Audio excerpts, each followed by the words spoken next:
Hey folks, Councilman Rasmussen here. Thought I would do a quick update for folks. I mentioned in my last video that we would be having another Finance Committee meeting to go over the fourth now rendition of the town budget, and ideally be able to approve that, approve sending it on to council for council action and council review. So the Finance Committee is an advisory committee to the full council. The members, there are two members of council on the Finance Committee, as well as members of the community. We do not approve the budget, but we get to review, ask questions, and then ultimately recommend that it be sent to council for council's ultimate adoption.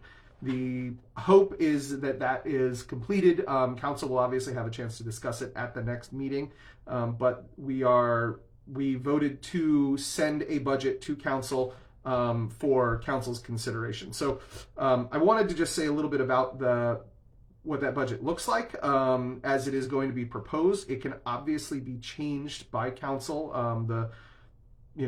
Lots of things that can happen when it actually gets to the council floor.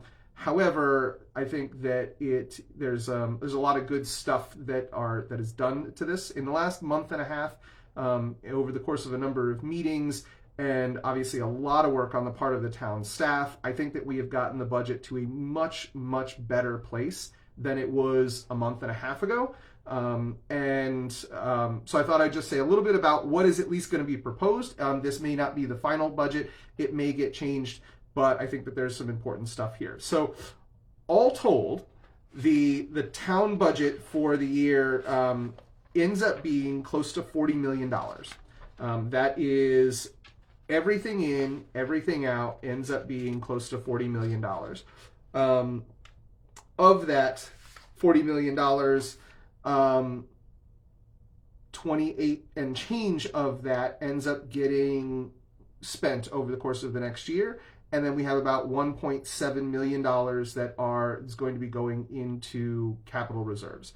I've mentioned the capital reserves piece a number of times because I think that is one of the biggest issues that our town is going to face over a long term, and that we do not have up until 2024. We did not have a system in place to be establishing and accumulating capital reserves in order to be planning for long-term infrastructure projects, infrastructure replacement projects, and things like that in town. It's been something that we've been supposed to have been doing for a very long time. It is best practice that is recommended, but it is not something that the town has had in place. So I advocated very hard to get the town to begin to do capital reserves in 2024. We will be making the first large transfers into that at the end of the year. And for the first time, as far as I know, ever, we have our capital reserves as a budgeted item in our budget for next year. So it is not a let's take money that we didn't expend at the end of this year and put it in there and hope about it. It's in there. We're planning for it. We are going to be making those commitments as part of the budget process. So I think that's really important because I hope that sets a tone that this is something that is important enough that it should be in our budget every single year, and every single council should have to wrestle with the idea that we need to be accumulating reserves to pay for our capital infrastructure needs. So we started off the budget process with the town staff not including that, which I advocated very heavily that they should include it. We've gone through a couple renditions to see where we can get to. The recommendation that comes from our utilities planning folks is that we should be putting about $1.95 million a year into capital reserves. That is based on the value of our system, our water, sewer, and electric system, because that is what capital reserves is intended to pay for. Replacement costs or infrastructure, anything needed to support those systems.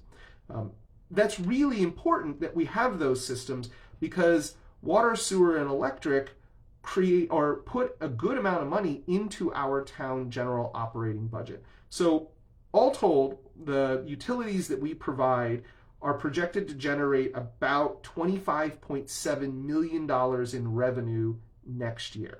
Right? Now, the vast majority of that is costs associated with operating all of those utilities. That's us. We have to buy all of that electric. We have to buy the sewer. We have to buy the trash. We have to pay for all the costs, the human resources, the infrastructure, the tools, everything, the trucks, in order to deliver those services. But at the end of the day, those utilities are going to generate about $3.75 million that can be transferred into the general fund, and about $1.7 million that can be put into reserves for that capital. That $3.7 million that comes into the general fund is important because that pays for police, it pays for the parks, it pays for all the town operations, street programs. If we didn't have water, sewer, and electric funds coming in, we would need to make up most of those costs through taxes. So it is a way that the town generates revenue to help offset taxes.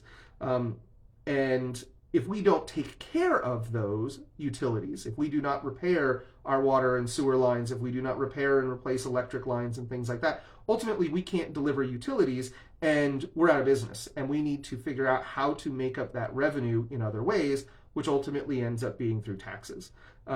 So while you can debate whether or not that's a good idea to be paying your bills off of revenue from utilities, it is how the town and almost every town that operates utilities has operated for a long time, and we're moving away from that, or trying to move away from that a little bit, but it is the reality that we live in.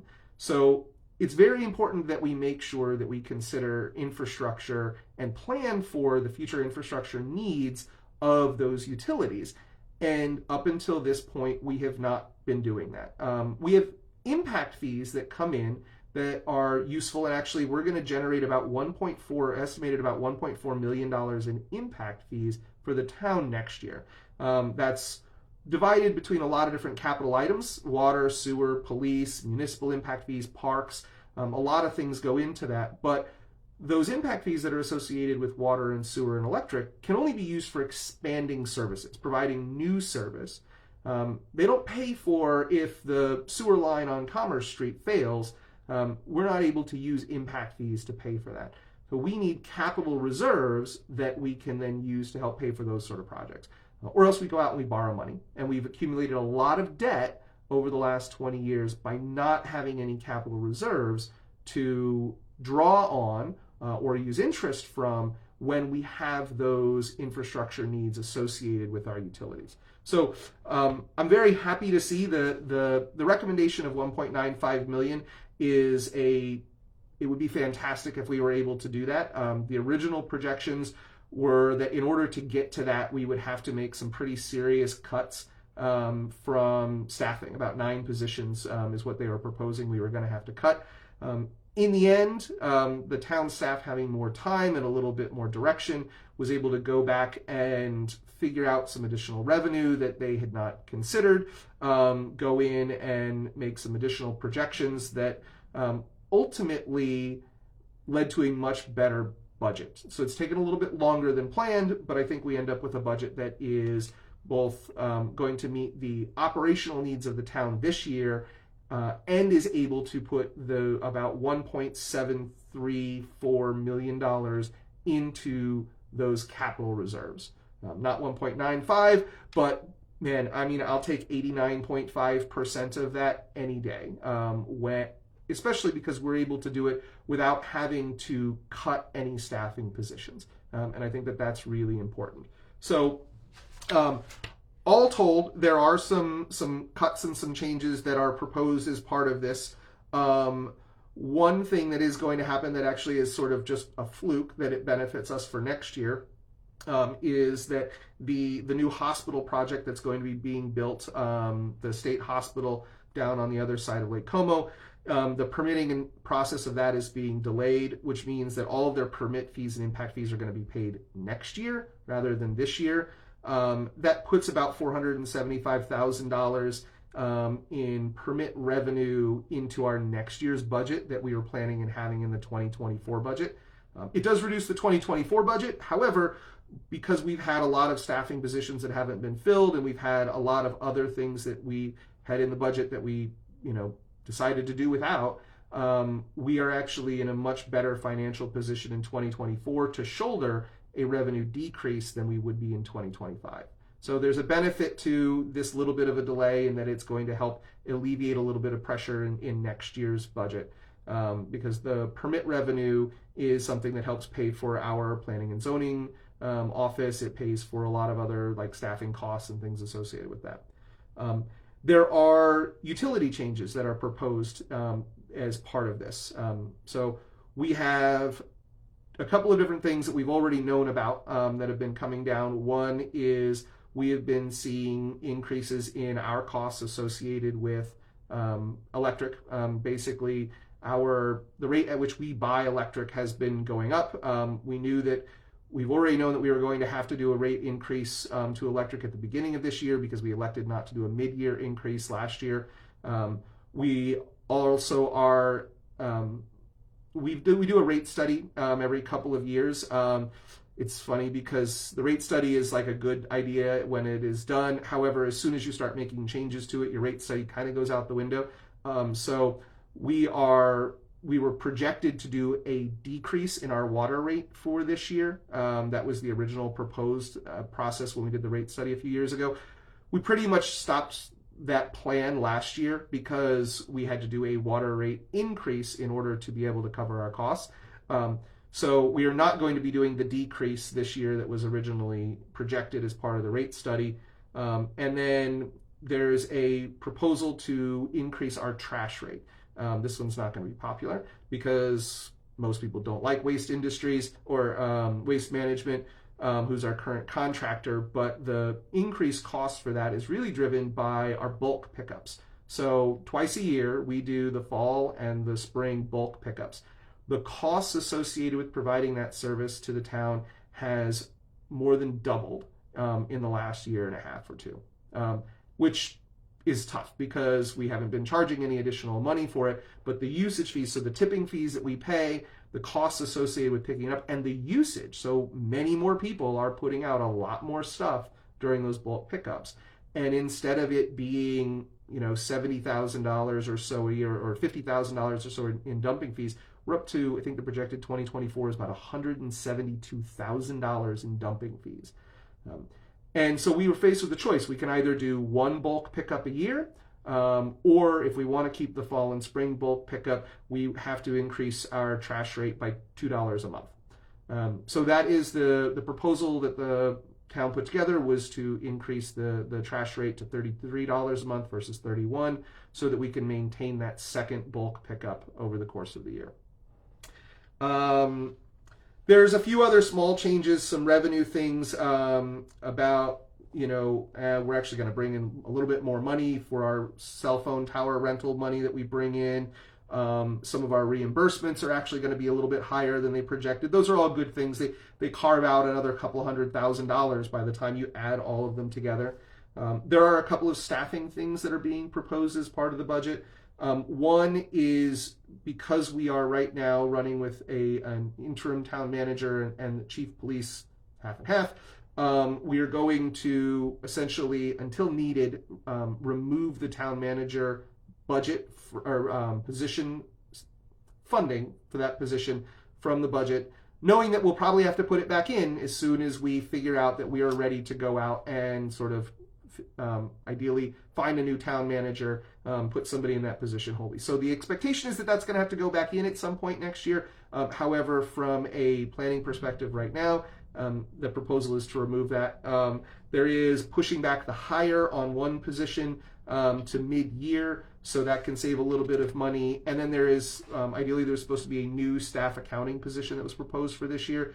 The proposal that's put forward is to not hire that new position. So a few different proposals as far as cutting costs associated with staffing. And then a few other things where we were able to make cuts, some cuts to some of our IT management agreements by reducing some of the modules that we were going to be using from Tyler Munis, some changes in some of our vehicle repair and maintenance pieces, doing more things in-house. that kind of stuff all together ends up totaling up a good bit of money, and it makes a significant change that allows us to ultimately get to the point where we end up with a budget that meets the needs of the town, at least a proposed budget, sorry, it's not finalized, that meets the needs of the town, that does not require us to lay off any staff members, and is still able to put $1.7+ million into those long neglected capital reserves. There was, some conversation about the donations that the town ultimately makes. The town for a very long time has had sort of a list of entities that the town makes donations to. There's a question was raised, and it was discussed at many of the committee meetings of, do we need a better process for that? The end goal is that we're not going to change it for this year, but we're going to set ourselves to trying to develop a better process by which nonprofit or community entities can actually request funds from the town to be added into the next year's budget, right? Ideally, we kind of run almost like the state does, where people come and say, hey, we would really like to have $5,000 in next year's budget. Here's why we think we're deserving of that. And then we can debate all of those things up front, put them in the budget when we go to approve it in the fall, and then those funds are set and allocated for the year. So we're not making any changes really to how we operate that for this year, but there was a lot of conversation about improving that process for next year. So pretty much the entities that we gave money to this year, we will keep the same budget level for them for next year. There's a couple of small changes in there, but for the most part, we're not making any real changes along that lines. But that was really the discussion. There was a little bit of additional conversation in that this budget is confusing. It is confusing. And some of that is because the format of it has changed over the years. 2 years ago, it was worse. It has been getting better, but it is still not ultimately in a really user-friendly format.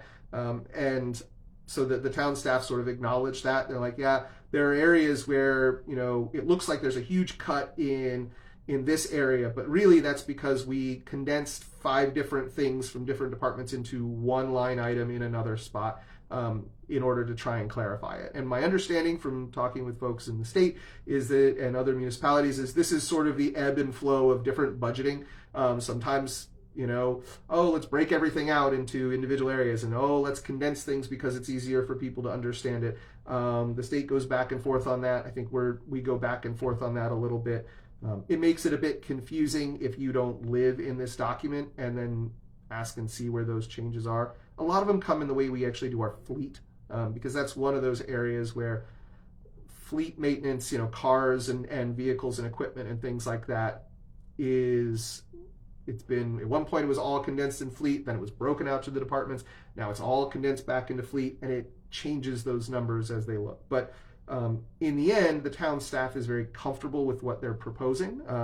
They don't foresee there having any impact on services associated with this, and it ultimately gets us the revenue that we need in order to pay our bills this year, pay all of our pension obligations and those things that we hadn't been doing up until 2024, and ultimately continue to be able to put money into those capital reserves.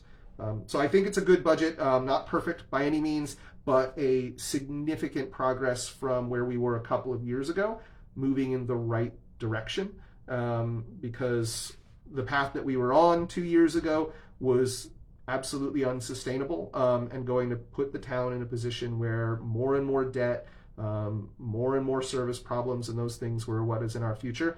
This keeps us going in the right direction. Maybe we're not climbing the hill yet, but we're certainly not going downhill at this point. We're at least doing the things that we need to be doing. And ideally, in future years, we see budgets that continue to tackle these challenges rather than do the easy thing and just say, oh, well, now that we've got a little bit of reserves, we don't have to continue planning for our future. That sort of short-sighted thinking is, I think, how we end up in a spot where we've got lots and lots of debt and no money in the bank. So I think it's a good budget. It is the 2025 budget, right? There are lots of other challenges. The 2026 budget, and every budget coming up is going to be a different animal. We know we're going to continue to see costs associated with increased staffing costs. We know that prices are going to continue to go up. We know that we have got capital needs on the horizon that we need to be planning for. There's a lot of stuff to do. So while I think that we've got a good thing this year, I recognize that we are going to have a lot of the same challenges next year. There is no proposed change to the tax rate for this year. The tax increase that we did last year was designed to hopefully generate enough revenue for 2024 and ideally position us for not having to do a tax rate increase for 2025. I will say that we've used up most of the flexibility that we built into the system through the last rate change. So 2026, I think there's going to end up being a real conversation in that budget process about creating incremental rate increases, because if we don't see our tax base grow, the tax rate has to grow to cover even at least inflation, or we start getting further and further behind. We're not faced with dealing with that this year, but I think that that is going to be a real part of the budget conversations for next year. So if I'm not around, I'll remind everybody I can of that. But the overall, I think the proposal is pretty good. Could be torn apart by council. Council could make changes to it. It could end up being a very different document. However, what the finance committee is recommending to council, I think, is a pretty good budget. Is a strong budget. It is a huge improvement on where we have been in years past. And we'll see how it gets discussed. The council meeting is on Monday, December 2nd. Ideally, the town staff is going to be presenting all of this. They know they're working on trying to have more graphics and more data and things that they can present to try and make it a little bit easier for people to digest. There is no doubt it is a complicated document. Budgets are not simple things, but there are ways to present it that I hope can allow people to sort of grapple with where our costs are, where our revenue comes from, and what the trade-offs look like when we try to add in, reserves and when we have to deal with staffing costs and what all of those look like as they impact us in the year. So you'll hear more about it after that meeting on December 2nd. All in all, it was a good meeting, and thank you to the Finance Committee and especially the staff who has spent a lot of time working on this. I know they would like to be working on other things. There are other important items on their plates, so hopefully they get to move on to those as we get this budget passed. If you've any questions or anything I can help with, obviously, as always, reach out. Hope everybody has a wonderful Thanksgiving tomorrow. We've already started cooking at my house and plan to have a nice, relaxing day. And then, of course, in my business, this is a super busy weekend. So I'll be working all weekend. Yay. Take care, everyone. Happy holidays.